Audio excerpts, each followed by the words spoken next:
Anaheim having another player hobble off the ice. They already have Corey Perry, Cam Fowler, Patrick Eves to deal with. Now they've seen hiccups from Ryan Miller and Rickard Rakell. Throw on hipless Ryan Kessler if you'd like to as well. Arizona's seeing Antti Raanta come back from a potential season-ending injury and playing more like Mike Smith. Boston's centerpiece of one of the top lines in the league, Patrice Bergeron, requiring season-ending collarbone surgery. Carter Hutton playing at a high level to start the season, but fading off going into the end of the season for his first full season as a starter.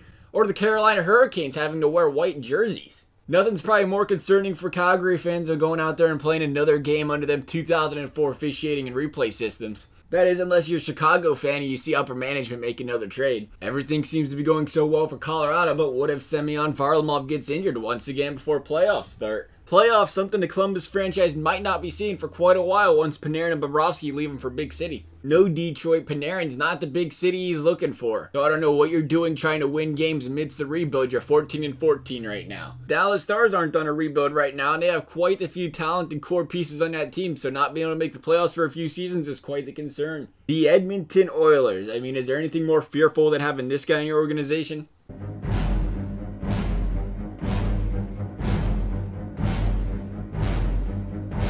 Some would say the Florida Panthers are the expansion draft version of Peter Chiarelli. They just give first-line caliber players away every time there's a draft. Could they do it for a second time in 3 years? Hey, Florida, you're not the only one that has expansion draft concerns. The Los Angeles Kings, you have to be worried about where they're going to be in 5 years. When they have $21 million cap press towards two guys that are going to be 35 years old at that time. Or maybe the fact that they're struggling right now to win with those said two players in the back end of their prime. Montreal says, I call your two overpaid guys and I raise you a potentially overpaid goalie. Could we possibly never see Carey Price get back to that Hart Trophy winning self of his? Who cares about Carey Price though? I'd just like to see us get out of the first round for the first time in the last 4 seasons with the teams we've been putting together.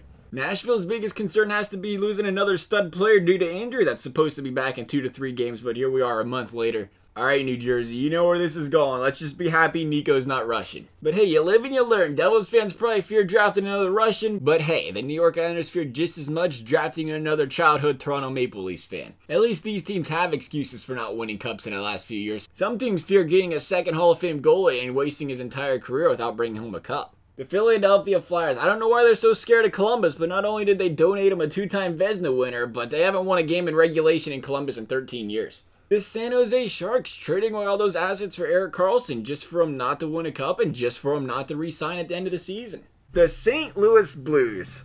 Are you allowed to be afraid of the Stanley Cup? 41 playoff appearances in 51 years. No Stanley Cup? You have to be afraid of it, don't you? Tampa Bay ain't afraid of that Stanley Cup, but they are afraid of staying healthy. One of the most talented teams in the league. Injuries have to be one of the biggest things that can stop this team. I still can't figure out how Toronto plans on keeping Marner and Matthews and being under the cap, and I'm sure that's something going through those Leafs fans' heads every single day. Vancouver, on the other hand, the draft lottery. Nothing's more demoralizing than knowing your team isn't making playoffs, and you'll probably fall back 2 draft picks come lottery season. The Vegas Golden Knights' first year was an overperformance, and that'll be the closest they get to a Stanley Cup in the next decade. Washington's biggest fear is no doubt about it. Anytime Tom Wilson breathes on someone. And what about Winnipeg? Connor Hellebuck being a one-hit wonder. Bear in mind he is only 25.